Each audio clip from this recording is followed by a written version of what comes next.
Good morning प्यारे बच्चों। जैसे कि पिछले वीडियो में हम लोग प्रश्नावली 2.1 का क्वेश्चन नंबर 3 तक पढ़ चुके हैं। आज हम लोग क्वेश्चन नंबर 4 पढ़ेंगे। ठीक है, तो ध्यान दीजिए, क्वेश्चन लिखा गया है। ठीक है, पूरी ध्यान दीजिए, क्वेश्चन क्या लिखा गया है। क्वेश्चन लिखा गया है कि एक जादुई वर्ग में प्रत्येक पंक्ति, प्रत्येक स्तंभ और प्रत्येक विकर्ण, ठीक है, प्रत्येक पंक्ति, प्रत्येक स्तंभ और प्रत्येक विकर्ण की संख्याओं का योग समान होता है। क्या यह एक जादुई वर्ग है? तो ध्यान दीजिए, पहले आपको समझना है इसमें कौन पंक्ति है, कौन स्तंभ है और कौन विकर्ण है। ठीक है, ध्यान दीजिए, यहाँ हम एक कच्चा डायग्राम बना रहा है। इसको आप लोग समझिए कि किसको पंक्ति कहते हैं, किसको स्तंभ कहते हैं और किसको विकर्ण कहते हैं। ठीक है, और ये समझिए डायग्राम को, फिर क्वेश्चन सॉल्व होगा। तो ध्यान दीजिए,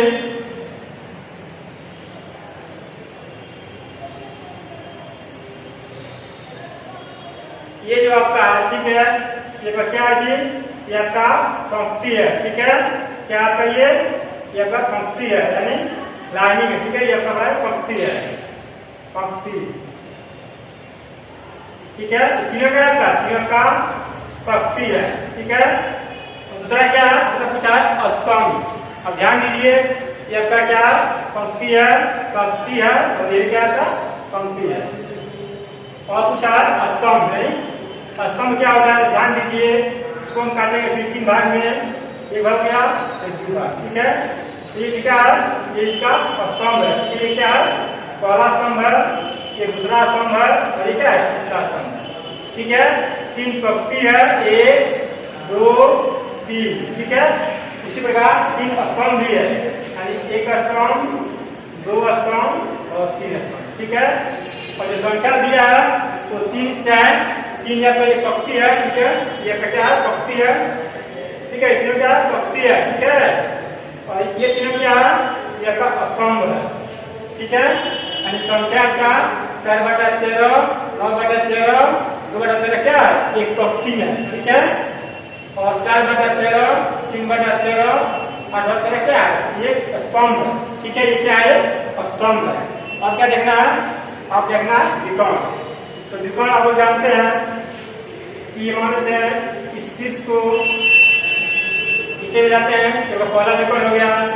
इस शीर्ष को मिलाएंगे इस शीर्ष से, दूसरा विकर्ण हो गया। ठीक है, इसमें कौन विकर्ण है, ध्यान दीजिए, इसको यदि मिलाते हैं, इसको इस शीर्ष से कौन सा विकर्ण होगा, 4/13 का विकर्ण, और क्या 5/13 और क्या 6/13। सभी क्या है, विकर्ण है, यानी 4/13, 5/13, 6/13 क्या है, विकर्ण है। और 4/13, 9/13, 2/13 क्या है, एक पंक्ति है। ठीक है, और 4/13, 3/13, 8/13 क्या है, एक स्तंभ है। क्लियर हो गया से स्तंभ, पंक्ति और विकर्ण। ठीक है, अब हम लोग क्वेश्चन को सॉल्व करेंगे।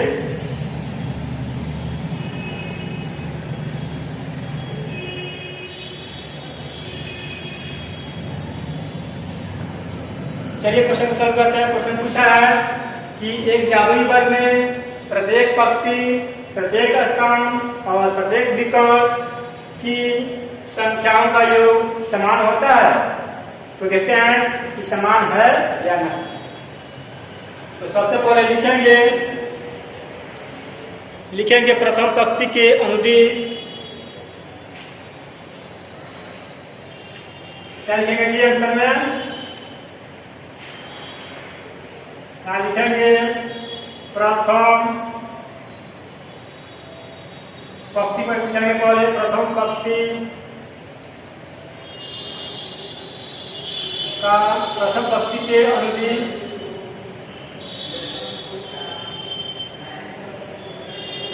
ठीक है। चलिए पहले चलते हैं प्रथम पंक्ति के अनुदिश यानी इसके बढ़ते क्रम में। तो प्रथम क्या है 4/13 यानी लिखेंगे 4/13 और क्या है 9/+ 9/13। क्यों क्या कह रहा है आपको पूछ रहा है कि संख्याओं का योग, ठीक है, इसे क्या करेंगे योग निकालेंगे 4/13 9/13 और तीसरा क्या है 2/13।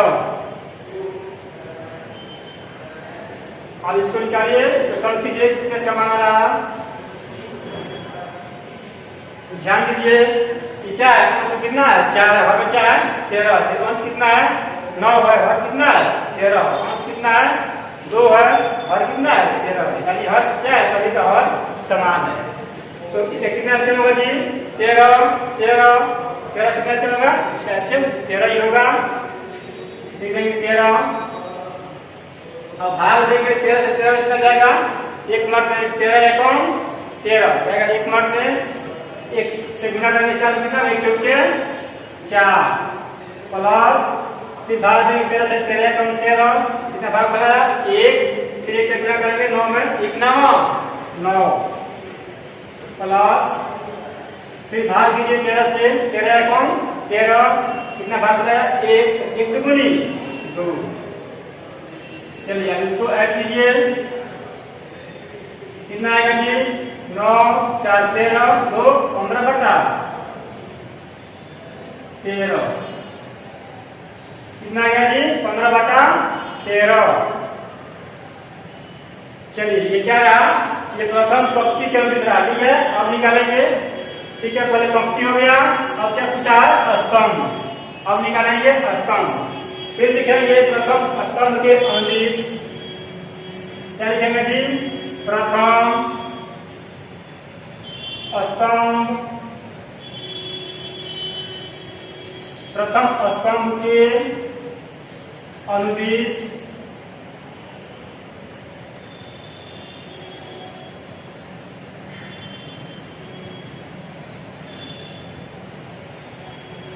अब ध्यान दीजिए यहाँ पे क्या रहा, ये तो पंक्ति का हो गया, अब निकालेंगे स्तंभ का।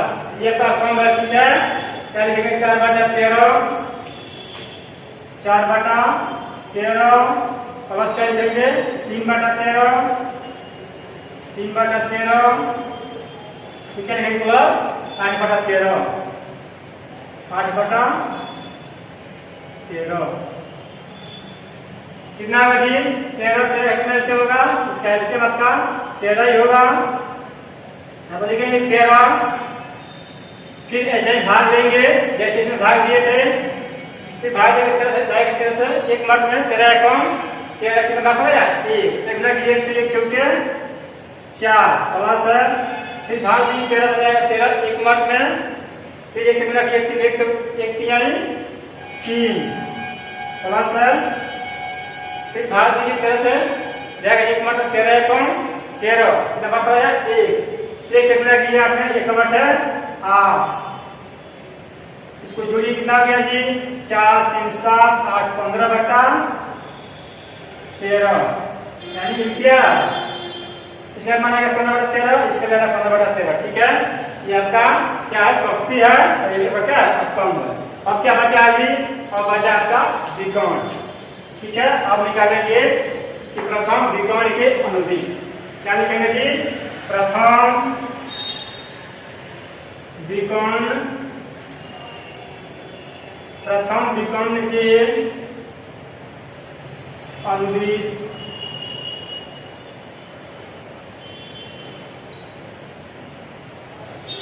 और ध्यान दीजिए क्या विकर्ण है जी, देखिए क्या है 4/13 में है 5/13 और 6/13 क्या है ये इसका विकर्ण है, ठीक है, क्या है विकर्ण। क्या लिखेंगे 4/13 प्लस क्या होगा 5/13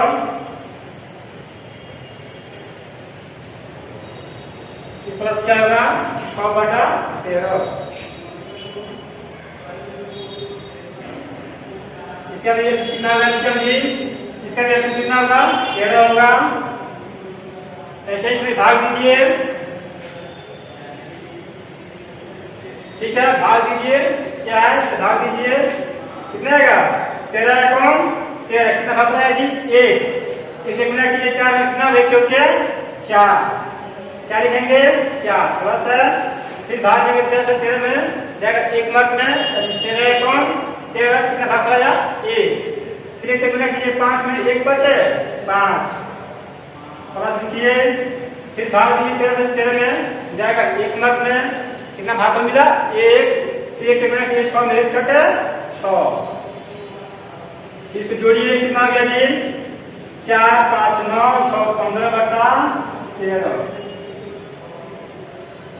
अब आप देखिए कि प्रथम पंक्ति के अनुदिश, प्रथम स्तंभ के अनुदिश और प्रथम विकर्ण के अनुदिश तीनों मान क्या है बराबर आ रहा है, यानी 15 बटा 13 15 बटा 13 15 बटा 13। क्या पूछा है कि संख्याओं का योग समान है, बिल्कुल समान है।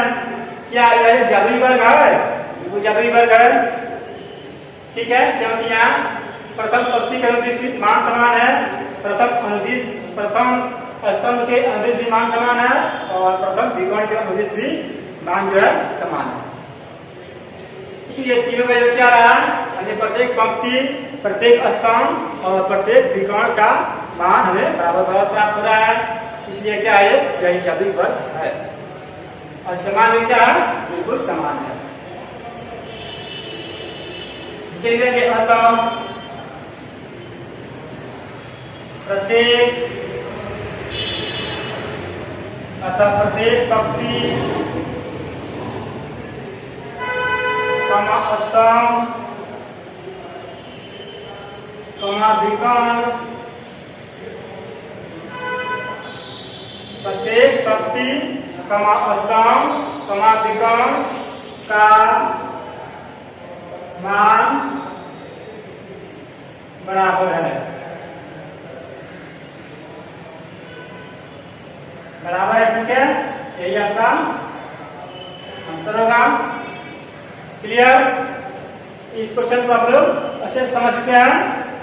क्वेश्चन नंबर 4, ठीक है, आप देखते हैं क्वेश्चन नंबर 5 क्या है। तो क्वेश्चन नंबर 5 आपका दिया है कि निम्नलिखित भिन्न संख्याओं को आरोही क्रम यानी बढ़ते क्रम में लिखिए, ठीक है। इसके अंतर्गत 2 क्वेश्चन दिया है, तो ध्यान दीजिए ऐसे प्रश्न को सबसे पहले इसको छोटा बड़ा की तुलना करते हैं, फिर इसको आरोही क्रम या अवरोही क्रम में सजाते हैं। क्वेश्चन लिखते हैं क्वेश्चन नंबर 5, देखिए कोई की तरफ,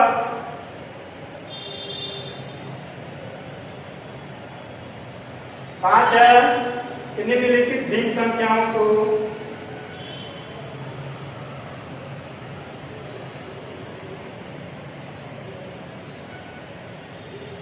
निम्नलिखित भिन्न संख्याओं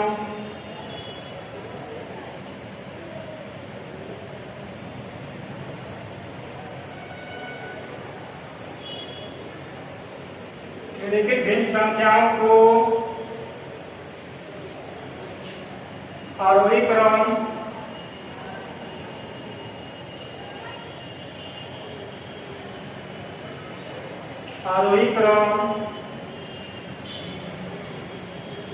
यानी बढ़ते क्रम, आरोही क्रम बढ़ते क्रम में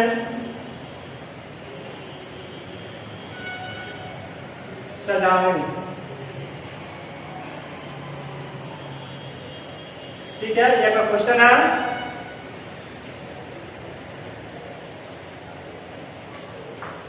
चलिए पहला क्वेश्चन है,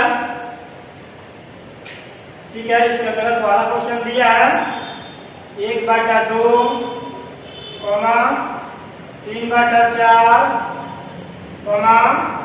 1/5, ठीक है, यह का पहला क्वेश्चन है।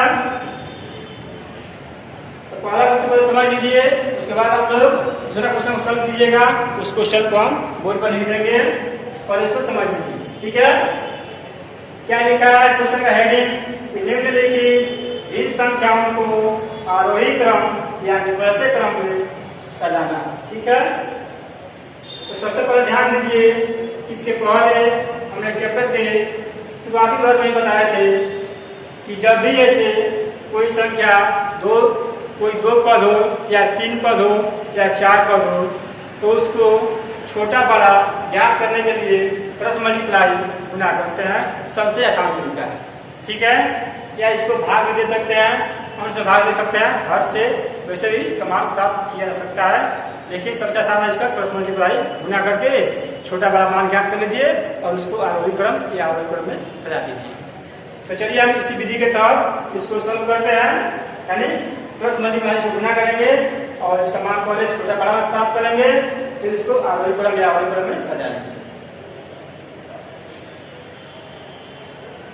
ध्यान दीजिए, इसको समझना है अच्छी तरह से। ठीक है, लिखा गया है कि 1/2 क्या 1/2, ठीक है, कमा 3/4 और क्या 1/5। ठीक है, इसको से समझना है, ध्यान दीजिएगा कि भाग देने से आसान तरीका है। ठीक है, जिससे हम भाग देते हैं उससे बहुत आसान तरीका है ये क्रॉस मल्टीप्लाई गुना करके छोटा बड़ा इसका मान ज्ञात कर देना। तो ध्यान दीजिए, सबसे पहले क्वेश्चन में क्या पूछा गया कि बढ़ते क्रम में। ठीक है, तो इस भिन्न को सबसे पहले हम छोटा से बड़ा क्रम में इसको पहले हम इसका मान प्राप्त करेंगे। ऐसे ध्यान दीजिए, आप समझिए कितना 2 तिहाई 6। ठीक है, इसे गुना करेंगे 3 से, 2 तिहाई 6, समाना लिख दिए 6। फिर 4 एकम 1 है, 4 एकम 4 नाम लिख दिए। क्लियर, 4 बात हो गया। और इसमें कौन छोटा है कौन बड़ा है जी? इसमें 4 छोटा है और 6 क्या है, बड़ा।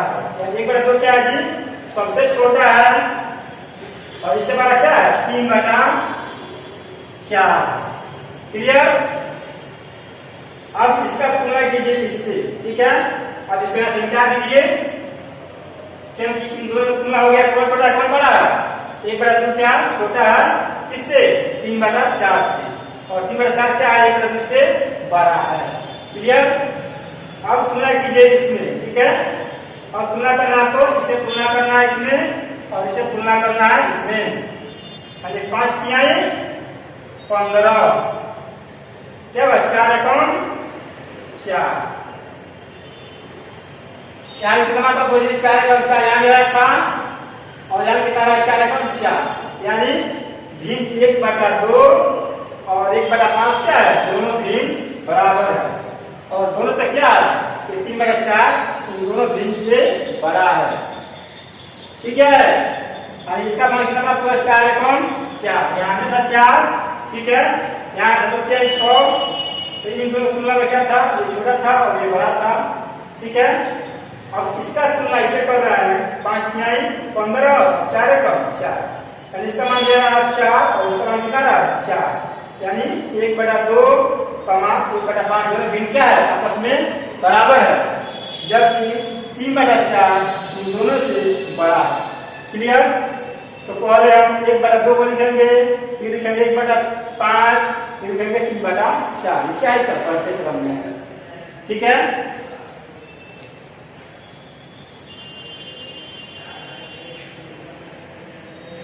इसको फिर समझिएगा और समझिए इसको। ध्यान दीजिए, आप लिखा गया है 1/2, 3/4 और 1/5। ठीक है, इसको आप लोग भाग देकर बना सकते हैं, जैसे आप लोग को आसान लगे, लेकिन भाग देने से भी आसान ये आपका तरीका है क्रॉस मल्टीप्लाई गुना करना। ठीक है, पहले से गुना करना है 4 एकम 4, इसे गुना करना है इसमें 4 एकम 4। क्लियर, 2 तिहाई 6। आप तुलना कीजिए इन दोनों भिन्न में, दोनों में कौन छोटा है और कौन बड़ा है। क्लियर, तो यहाँ आपको दिख रहा है कि ये 4 है और ये 6 है। क्या है, 4 छोटा है और 6 बड़ा है, यानी 1/2 क्या है छोटा है, 3/4 बड़ा है। इससे 1/2 से बड़ा है 3/4। यहाँ क्या लिखेंगे, हम लिखेंगे 1/2 कमा 3/4। ठीक है। अब तुलना करेंगे, क्या ये छोटा 3/4 से, और ये इससे क्या बड़ा है। अब तुलना करेंगे 5 से 3 गुना करेंगे और फिर 4 से 1 कितना 5 की आई 15 कितना 4 कम 4। अब ध्यान दीजिए ये भी कितना भैया था 4 और कितना रहा जी 4, यानी कहने का क्या है कि भिन्न 1/2 और 1/5 दोनों क्या आपस में बराबर है, इक्वल है, क्योंकि दोनों का मान क्या आ रहा है जी बराबर आ रहा है। यदि से भाग जब देते हैं कितना आएगा 0.5, इसे कितना आएगा 0. कितना 2 है, ठीक है। से भाग देते हैं 1/2 क्या होगा जी 0.5, जब इससे भाग देते हैं 1/5 इक्वल टू क्या होगा 0.2, ठीक है। कौन सा बड़ा है जी आपको 0.5 क्या 0.2 से बड़ा है। पहले किसको लिखेंगे, पहले लिखेंगे 1/5 फिर 1/2 और लास्ट में 3/4, क्योंकि सबसे क्या सबसे छोटा 1/5 है, क्योंकि कितने समान है इस समान 0.2 ध्यान दीजिए, और इसमें कितना है इस समान है आपका 0.5, 0.5 में 0.2 से कौन छोटा बड़ा है, 0.2 क्या है छोटा है, 0.5 क्या है इससे बड़ा, तो ये 2 है और ये क्या है 5 है। और इसे भाग देते हैं 3 भागते हैं 4 से, 3 भागते हैं 4 से क्या होगा 0.25 हो जाएगा, 4 से 28, 4 से 20 कितना आया 0.75, यानी ये सबसे बड़ा भी है, ठीक है। तो आप लोग दोनों में से किसी विधि के तहत सॉल्व कर सकते हैं, या भाग विधि हो या क्रॉस मल्टीप्लाई गुना हो, आप लोगों को जिस विधि से आसान लगे उससे आप लोग हल कर सकते हैं क्वेश्चन को।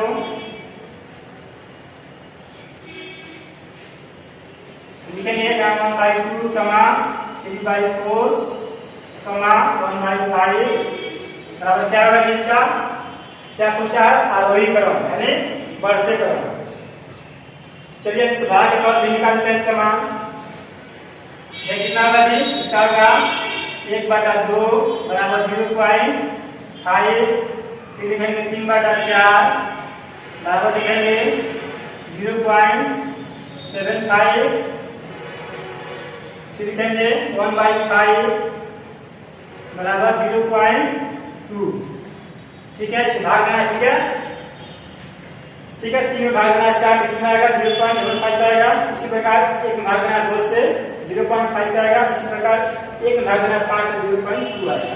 अब आप देख सकते हैं क्या कितना 0.5 कितना 0.75 कितना 0.2, तो देखिए कि सबसे छोटा कौन मान है, सबसे छोटा 0.2 है, तो किसका मान है 1/5 का मान है।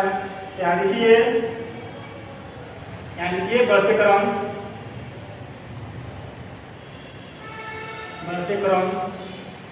बराबर क्या लिखेंगे जी 1/5 कमा 1/2 कमा 3/4, ठीक है। ये क्या है बढ़ते क्रम है, ठीक है, इसका सही आंसर है। क्लियर। अब बचा क्वेश्चन का 2, ठीक है, ये हमने दिया है और इसको हल कर दिए, बचा 2 को यहाँ लिख देते हैं, इसको आप लोग सॉल्व कीजिएगा, ठीक है। ये क्वेश्चन लिखा है 3/7 कमा 2/5 कमा 3/5, ठीक है। इसको भी या तो भाग से सॉल्व कीजिए या क्रॉस मल्टीप्लाई गुना करके इसको सॉल्व कीजिए, दोनों विधि से आप लोग हमने बता दिए। तो चलिए इस वीडियो में इतना ही, क्वेश्चन नंबर 4 और 5 में पढ़ लिए, फिर हम लोग पढ़ेंगे नेक्स्ट वीडियो में क्वेश्चन नंबर 6 और 7। फिर मिलते हैं नेक्स्ट वीडियो में, तब तक के धन्यवाद, थैंक यू।